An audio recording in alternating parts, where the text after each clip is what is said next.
Iyi radiyo mwumva ni radiyo inkingi y'amahoro, ijwi riharanira ukwishyira ukizana kwa buri munyarwanda. Akunzi ba radiyo Inkingi basuhuje, muri kumwe na Musabyimana Gaspard hano muri studio za radiyo Inkingi Buruseli mu Bubiligi. Turi kuwa gatanu ku itariki ya mbere kwa karindwi muri 2022. Mwese rero mbifurije umunsi mukuru w'ubwigenge. Muziko ubu ngubu imyaka 60 irashize u Rwanda rugeze rubonye ubwigenge. Maze rero reka nongere mbaganirire kuri iriya ntambara yo muri Kongo. Iriya ntambara yo muri Kongo y'umutwe wa 23 iranze irakomeje kandi ntabwo iri hafi guhagarara. Ngira ngo icyanyuma nuko bavuze ko abakuru b'ibihugu bateranye bagasinya amasezerano, ndetse na Perezida Kagame yagiye kuyasinya ko bohereza abasirikare bo kugira ngo barwanyure umutwe wa 23. Ariko ntabwo ibintu byoroshye nkuko ngiye kubibereka. Ibintu ntabwo byoroshye nkuko ngiye kubibereka kubera ko iriya ntambara ifite imizi iri ahandi itari ngiyi tubona.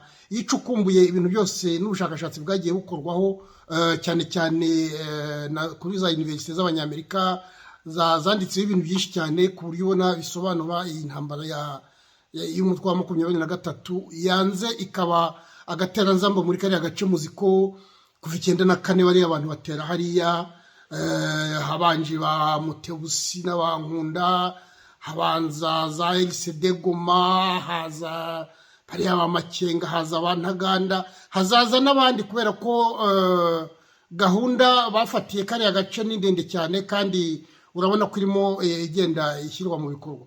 Reka turebe uko bimeze. Uko bimeze rero muri iriya ntambara ya 23 baravuga ngo bashaka gukora icyo bita balkanisation du Congo. Balkanisation du Congo, ndagira ngo mbabwire icyari cyo balkanisation. Les Balkans ni hariya hahoze biriya bihugu nka Yugoslavia hariya mu Burayi. Muziko bayiciyemo kabiri bakayicamo repubulika 6. Ubu ngubu nizo zihari. Yugoslavia yavuyemo rero igihugu cya Croatie, ivamo Bosnie Herzegovine, ivamo Slovenie, ivamo Macedoine, ivamo Montenegro, ivamo na Serbia. Muziko kugira ngo habayemo intambara hariya muri Serbia bafunga ba Milosevic n'abandi. Muziko mbese bira byo gucamo ibihugu bice ntabwo ari ibintu bijyana n'amahoro, ni ibintu biherekezwa n'intambara. Ntabwo ari ubwa mbere kandi ibyo bintu byo kubarikaniza byo guca ibihugu nk'ibice ari ubwa mbere baye muri Afurika. Muri Ethiopia muziko bayiciyemo Eritrea bakayimanyura. Intambara muziko yabaye ndende cyane yo muri Eritrea ishaka kuva kuri Ethiopia kuva 61 kugeza 91. Iriya ntambara ya Eritrea yamaze imyaka 30 kugeza Eritrea ibonye ubwigenge. Vuba ngaha mwumvise ko na Tigray, indi ntara ya Ethiopia, nayo yashatse kwigumura, nuko nyine habaye ahimana minisitiri w'intebe waho akaba igihangange akabatsinda. Ariko ubwo ngubwo n'isaha itaragera nabyo bizagiraho bikunde. Ikindi gihugu cyacitsemo kabiri muri byo balkanisation ni igihugu cya Sudani. Muri bwo igihugu cya Sudani cyabayemo umugabo warutegekaga inyeshyamba witwa John Garang, warushyigikiwe na Museveni, ngo bari bariganye muri universite. 2011 niho Sudani y'Epfo yabonye ubwigenge. Muziko ari Museveni, ari Perezida Kagame. Ikibyerekana nuko abasirikare ba Kagame n'abapolisi ubu ngubu nibo bakorayo ibyerekeye kushyiraho umutekano n'amahoro. Museveni rero niwe kiriya gikorwa bari bagishinze cyane. Bavuga ko iyo usomye inyandiko zihari bavuga ko abanyamerika ariwe bari bashinze biriya bintu byo guca Sudani mo kabiri, abifatanyije n'umugabo witwa Roger Winter. Roger Winter n'umugabo nawe ngira ngo mumenye.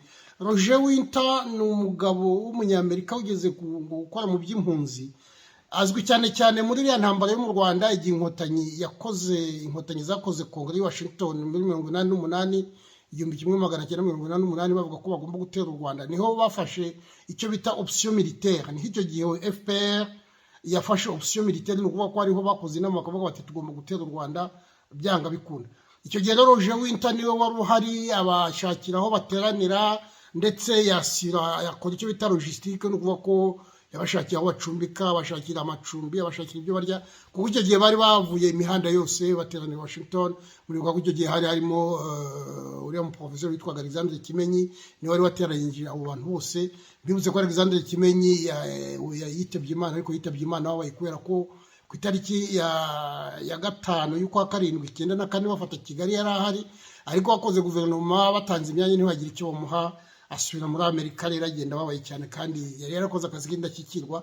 Ariko ni bya bindi nyine bari abantu bari bavuye mu ishyamba bavuga bati aba bantu bize ntabwo tuzabashobora, bahize rero bamwigizayo.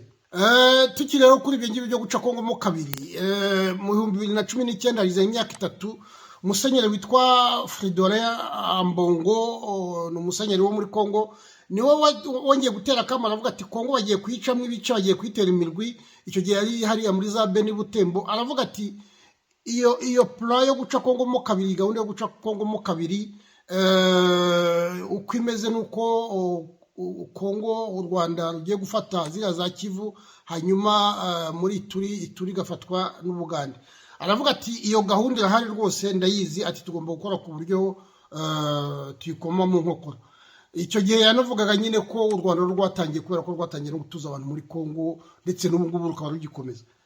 Ariko nk'uko nababwiye, usubiye inyuma usanga icyo gitekerezo cyo gucamo Kongo mo kabiri ari igitekerezo cya kera cyane, cy'ibihugu byamatse ibihugu byavugaga biti buriya bukungu bwo muri Kongo kugira ngo tubugereho nuko igihugu tugisaturamo kabiri, noneho tukajya dufata agace n'ibya bindi bya diviser pour régner, divider et impérer.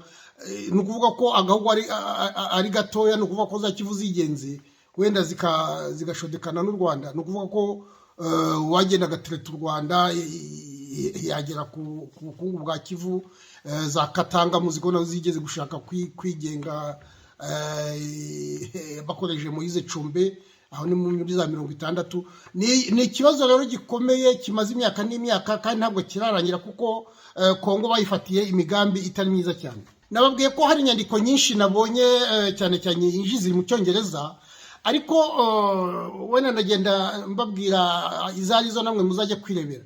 Muri 1996 ku itariki ya 5 ukwezi kwa 6 hari umunyamerika witwa Steven Metz. Steven Metz akaba ari umuprofeseri ukomeye cyane wigisha muri US Army War College, ni ukuvuga universite yigisha iby'intambara muri Amerika. Yanditse rero inyandiko ndende ku itariki 5 z'ukwa 6 muri 1996, inyandiko yitwa ngo Reform, Conflict and Security in Zaire. Muri iyo nyandiko ntabwo abinyura impande, aravuga ati guca Kongo mo kabiri urabona amaherezo bizaba ngombwa. Ati bizaba ngombwa, aravuga ati Kongo icitsemo ibice, buri ntara ikajya yigenga. Ati abanyamerika icyo bakora, ati ni ukwemera izo za leta zigiyeho zindi, ati hanyuma bakabashyigikira. Ati yego hazamo agatambara gatoya muri izo za leta kugira ngo zigenge, ati ariko ni ngombwa ko binyura aho ngaho kugira ngo bikunde. Metz rero aravuga ati aho kugira ngo tubone igihugu nka Kongo gipfa nabi, ati kikamungwa na ruswa ndetse no kudashobora kwisubiraho ngo bategeke igihugu neza, ati icyaba cyiza nuko abanyamerika bashyigikira intara yakwigumura kuri Kongo, ariko niburayo ikubariza amahame ya demokarasi n'uburenganzira bw'ikiremwamuntu. Murumva rero ni umuprofeseri, n'igitekerezo yagize, ntabwo mvuga ko ari byo, ariko burya igitekerezo, ariko murumva nyine mu Gifaransa, reka mbibasomere wenda niho murabyumva. Aravuga ngo au cas où une telle désintégration du pays se produirait, les États-Unis n'auraient pratiquement pas d'autre choix que d'accepter tous les États nouveaux qui émergeraient du Zaïre. Il pourrait offrir un soutien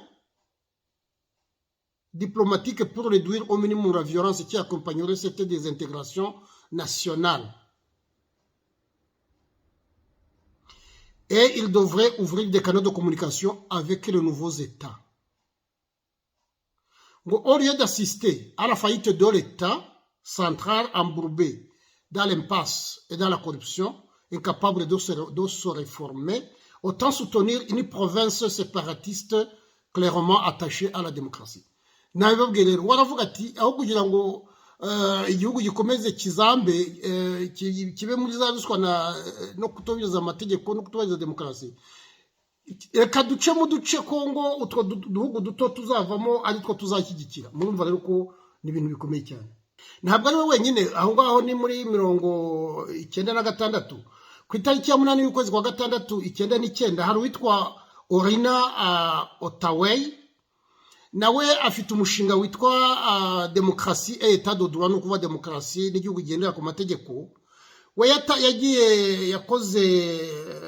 yatanze ubuhamya imbere ya Sena y'Abanyamerika nawe avuga ngo iyo bintu byo guca ibihugu bya Afurika mo kabiri ibyo bihugu bya Afurika yavugaga byo gucamo kabiri harimo na Congo we rero yaravuze ngo reka manze nabisoma mu gifaransa ngo aussi longtemps que le vide du pouvoir continue au Congo d'autres pays vont continuer à intervenir directement pour soutenir des insurrections armées et sauvegarder leurs propres intérêts. ngo toute solution imposée par des non-africains exigera une présence étrangère massive pour être appliquée.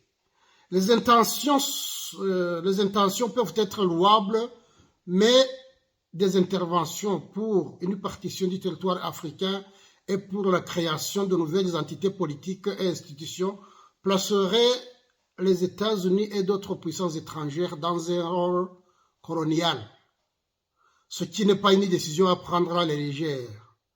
L'alternative que je crois être plus appropriée pour le moment est de laisser les pays africains trouver leurs propres solutions. Inévitablement, cela comprendra une continuation des combats internes entre États et probablement la division de certains États avant d'arriver à une nouvelle stabilité. Ce n'est pas une perspective réjouissante, mais il n'y a pas d'autres alternatives réalistes. Kubumva igifaransa mwabyumvise abumva ikinyarwanda nuko uyu mudamu aravuga ati iyo urebye ibihugu ukuntu nta butegetsi burimo ati cyaba ngombwa nuko ibyo bihugu byacikamo kabiri ati ndetse na Kongo nicyo yagombye gukora ati kuko ibyo bihugu nibikomeza kugenda gutyo hazakomeza habemo iriya mitwe nyine yitwaje intwaro ati kugira ngo buri muntu wese akurure yishyira nibiriya barwanira muri Kongo kumva umuntu wese ati nanjye mfata ubukungu hanyuma aravuga ati igisubizo kizatangwa n'abanyafurika cyose kizaba atari ati cyangombwa rero nuko ati hagiyemo abandi bantu batari abanyafurika ati bavuga ko tugiye kongera gukoloniza ati rero ni ukuvuga ko abanyafurika ubwo bazakomeza barwane abaribo babona igisubizo ubwabo ati ni ukuvuga ko kugira ngo babone igisubizo ubwabo hazabamo intambara ati ariko nta kundi byagenda ati nta yindi ntuzishoboka ati izo ntambara nizirangira ayo ibyo bihugu bikigenga ibyo byacitsemo kabiri bikigenga ati hazaboneka amahoro. Kuri 18 z'ukwezi kwa gatatu mu 2009 hari abaprofesori babiri nabo batangaje ibintu bimeze nk'ibyo witwa Jeffrey Herbst na Greg Mills banditse mu kinyamakuru cyitwa Foreign Policy ni ukuvuga politike y'ububanyi n'amahanga noneho mu gace kitwa mu gika cyitwa ngo failed states ni ukuvuga les états en faillite ni ukuvuga les états en faillite ni ukuvuga mbese za leta zitariho zitubahiriza inshingano zazo banditsemo rero inyandiko ifite umutwe witwa ngo there is no Congo ni ukuvuga bati nta Kongo ihari ntayo ni ukuvuga bati Kongo ntayibaho baravuga rero ngo icyo bagezeho ni uko bandika bakavuga ko le concept même d'un état congolais a perdu son utilité ni ukuvuga bati iyo dukomeje gusesengura inyandiko ndende ariko umwanzuro nuko bavuga bati muri ibyo byose twasesenguye turabona ko Kongo ntayibaho nta kimaze mbese biracyakomeza ko ku itariki ya 11 y'ukwezi kwa kabiri mu 2013 hari undi mugabo witwa Johnny Corson yaragiye atanga ikiganiro mbwirwaruhame mu cyo bita le Brookings Institute de Washington ni ukuvuga ikigo cyitwa Brookings cy'i Washington. Carlson rero uriya yari umuntu ukomeye kuko yabaye n'umwe mu bari bashinzwe ububanyi n'amahanga muri Minisiteri y'Ububanyi n'Amahanga ni umuntu rero ukomeye cyane. We yaravuze ati kugira ngo muri Kongo haze amahoro hagomba igisubizo kimeze nk'icyo twatanze nk'icyabaye muri Yugoslavia cyangwa muri Sudan. Ni ukuvuga rero kuri we guca igihugu mo kabiri mu bice byinshi ni ngombwa kugira ngo hazaboneke amahoro. kuko murabizi nababwiye Yugoslavia ibihugu bayiciyemo, Sudani nababwiye ko bayiciyemo kabiri. Nawe aravuga ati kugira ngo muri Kongo hazaza amahoro ni hariya bigomba kunyura. Uriya rero ambasaderi Johnny Carlson ni umuntu ukomeye cyane kubera ko yabaye mu Bugande ari ambasaderi kuva 1991 kugeza mu 1994. Ni ukuvuga rero ko igihe Museveni yafasha Kagame bagatera u Rwanda, kandi muzi ko abanyamerika babigizemo uruhare, uriya Johnny Carlson ni wari Bugande, arabizi rero, azi ibyo avuga. Muzi ko ari nawe wakomeje gushodekana na Museveni kugeza nyine bateye u Rwanda bagashyira ubutegetsi bakabuha FPR Inkotanyi. Ntabwo ari byo gusa, kuko kuva muri 1999 kugera mu 2003 n'ubundi yari ambasaderi muri Kenya. Icyo gihe nyine niho uriya mushinga wo gucamo Sudani mo kabiri wari wakomeje, kandi yarawuzeho, niyo mpamvu bamugaruye muri kariya gace. Arakomeza rero kugeza igihe yasize uriya mushinga wo guca Sudani mo kabiri bawugeze habi. Nababwiye ko warukuruwe na John Garang, kuko yari afite ishyaka ryitwa SPLA, ariko agiye kugera ku musozo yarapfuye amanzaganya. Noneho Sudani y'Epfo ibona ubwigenge mu 2011. Abasesenguzi rero baravuga bati Museveni bari baramuhaye umushinga wo kugira ngo acemo Sudani mo kabiri, ati Kagame nawe bamuhaye umushinga wo guca Kongo mo kabiri. Ni ukuvuga rero ko Museveni umushinga we yarawurangije, uwa Kagame niwe atari yarangiza. Iriya rero Brookings Institute nicyo bita think tank, ni ukuvuga bwata idei. Abanyamerika bakunda kugira ibigo bimeze kuriya, aho bicara bagatekereza ibitekerezo byabo kandi bakareba ukuntu babishyira mu bikorwa. N'iriya rero niko imeze, ni think tank. Niyo rero uriya Johnny Carlson yagiye kuvugamo. Igitekerezo cye giteye ubwoba, nako ntabwo giteye ubwoba, ariko ni mu rusesengura biriya bintu biba muri Kongo murasanga ari byo. Waravuga ati la gouvernance et le respect des droits humains sont absents dans plusieurs pays africains qui se distinguent par leur étendue géographique et la densité démographique de leur population. Bakavuga bati pour cette institution, nous kuvuga kiriya kigo, plus un pays est grand, plus il est difficile à gouverner. D'où la conviction que seuls les petits États en Afrique peuvent être bien gouvernés. Icyo gitekerezo rero cyacuzwe na bariya bantu muri Brookings Institute. Baravuga bati iyo urebye ibihugu binini kubitegeka biragora, ndetse no kubahiriza mu burenganzira bw'ikiremwa muntu. Baravuga bati ibihugu binini bifite n'abaturage benshi kubitegeka biragoye. Baravuga bati rero kugira ngo icyo gihugu umuntu ashobora kugitegeka, ni ngombwa ko babica mu bice, kuko uduhugu dutoya nitwo konyine umuntu ashobora gutegeka, akadushyira mu itegeko bigakunda, akadushyira mu burenganzira bw'ikiremwa muntu bigakunda. Aha rero nyine babishyira kuri Kongo hariya, bakavuga bati Kongo ukuntu ingana, iyo urebye n'amakimbirane arimo, ati igishoboka kugira ngo ashire nuko Kongo icikamo kabiri, hakabamo uduhugu dutoya umuntu yategeka bitamugoye. Baravuga rero bati biriya bihugu kubitegeka nta nubwo hagomba Abanyafurika. Baravuga ngo des Africains non ordinaires, ni ukuvuga umunyafurika utari umunyafurika usanzwe. Mbese iyo ubonye nka Perezida Kagame ko ntacyo yikopa, ngira ngo niwe bavuga bati Abanyafurika badasanzwe nibo bagomba gutegeka biriya bihugu, bati nibyo byonyine bishoboka. Ibyo rero byo guca Kongo mo kabiri, hari umugabo wabyanditseho cyane, uyu mugabo witwa Nikeze Kibel Oka. Hari igitabo yatangaje cyitwa La balkanisation de la RDC, mythe et réalité. Gisobanura ibintu byinshi cyane muri bimaze kubabwira. Hanyuma kuri ingingo nahamagaye umugabo witwa Jacques Barak muri Leta Zunze Ubumwe za Amerika, nawe akunda gusesengura kuri iki kibazo. Namubajije sese ibi bintu Abanyamerika banditse muri ziriya za institut zabo zo guca Kongo mo kabiri ku bihugu bitoya ari byo bashobora kugira, kandi u Rwanda akaba aribo bashinze uyu mushinga, urabivuga iki?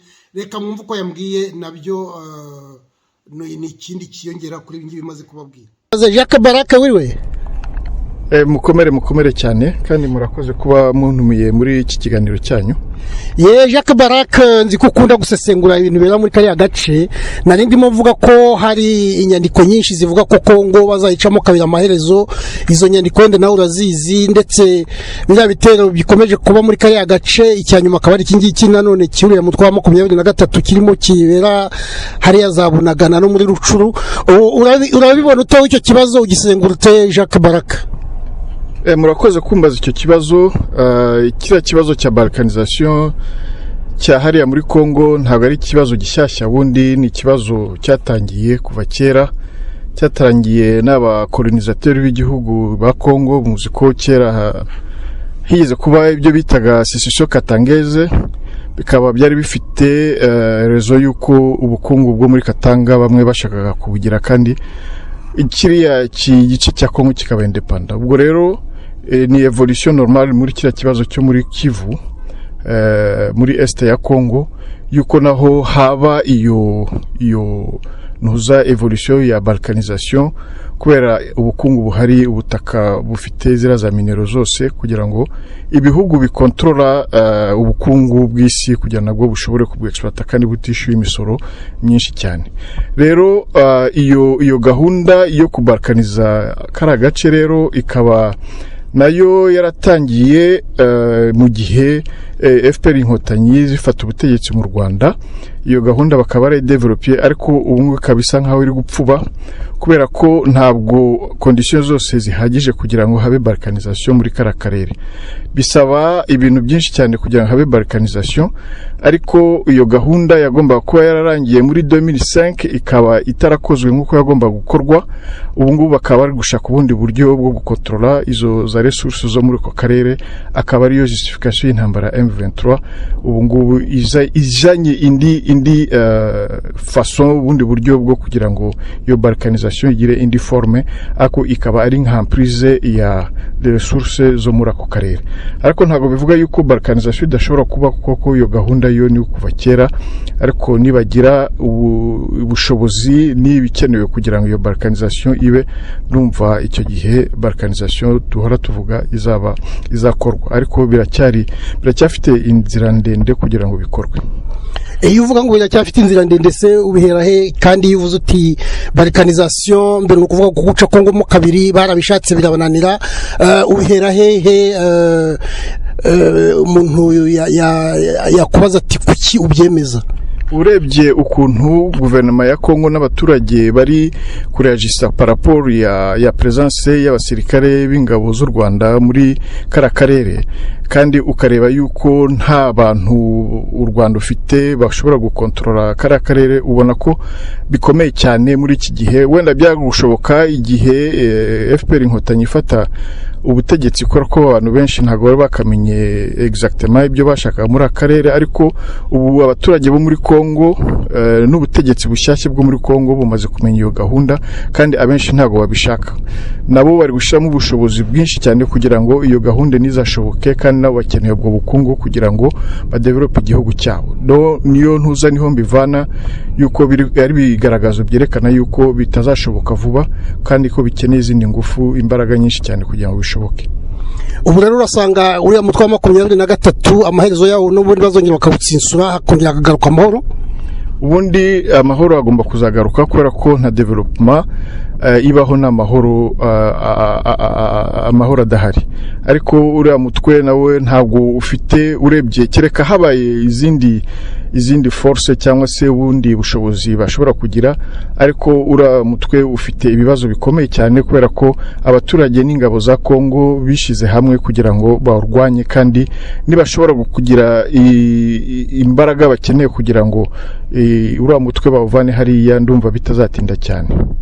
Hari abantu bavuga ko kugira ngo biriya bintu byose bishoboke ari Kabila yari yarafatanyije n'u Rwanda, aravuga Kabila, Laurent Désiré Kabila, umuhungu we nawe bavuga ko ndetse yabaye n'umusirikare w'u Rwanda yategetswe n'abari aba Paul Kagame n'aba General Kabarebe.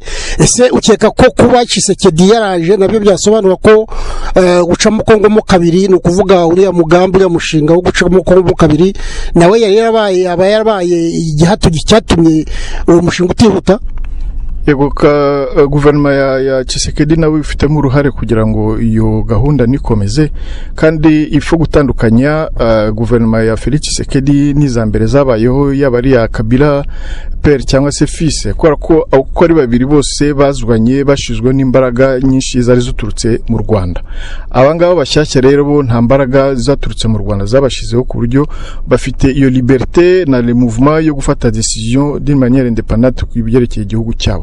Ni mpamvu uri kubona ko imibere yabo cyangwa se ubutware bwabo vis-à-vis y'u Rwanda butandukanye n'ubwa Joseph Kabila, kubera ko nta compte bagomba gutanga ku banyarwanda, kandi nabo bashaka kugira ngo babe independent, ntibazakomeze kuba badependana ekonomi y'u Rwanda cyangwa se ibintu byabo byose binyura mu Rwanda.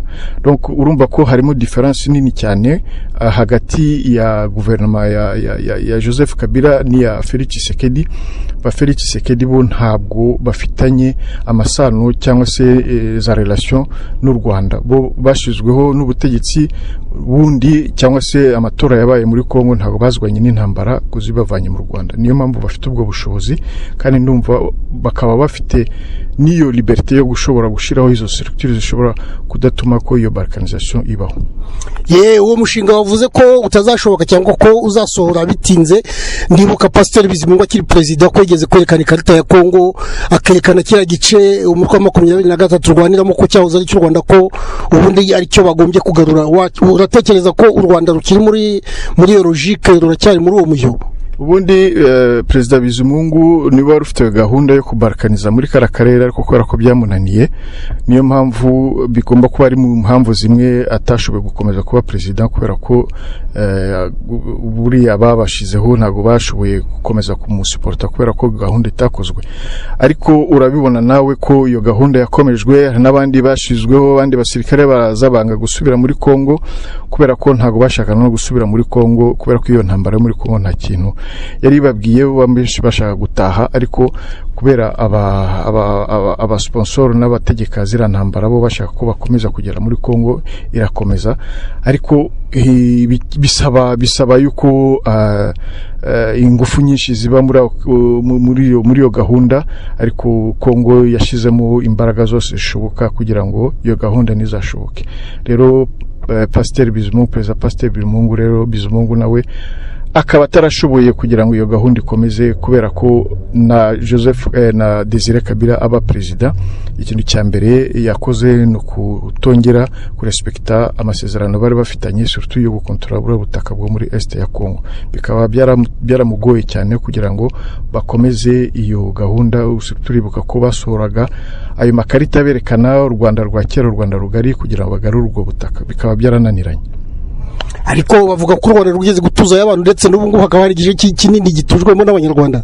Yego, ariko tuvuga abanyarwanda n'abantu bavuga ikirimi cy'u Rwanda, hari ifo kumenya gutandukanya nationalité rwandaise n'abanyarwanda. Abanyarwanda abo mvuga nabo FPR yagiye gutuzayo. abo yajyanyeyo nabo ngabo justement bari gutera ibibazo, kandi hakaba na confusion.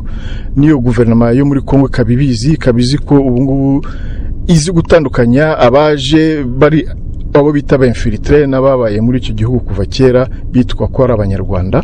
Akaba ari niyo mpamvu guverinoma ubu ngubu yafashe icyemezo, guverinoma ya Kongo yafashe icyemezo kugira ngo ishireho structure ishobora gutandukanya abo bantu ko ari babiri: abanyarwanda bafite nationalité rwandaise n'abanyarwanda bavuga ikinyarwanda baba muri ako karere. Abo ngabo nyine mbese abo bita ba infiltré, no kuvuga abacengejwemo kugira ngo batera akaduruvayo hari. Nibyo, kubera ko hari bamwe binjiye muri za structure za Kongo, notamment politique militaire, kugira ngo bazi gukontrola sintuza ubutaka cyangwa se politique yo muri Kongo.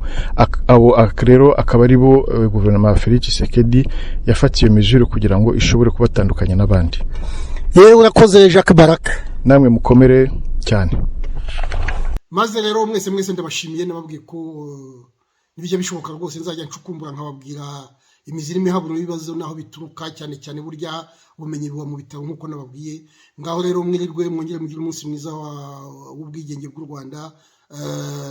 Turabakunda mwese, ngaho mwirirwe. Yari Musabyimana Gaspard.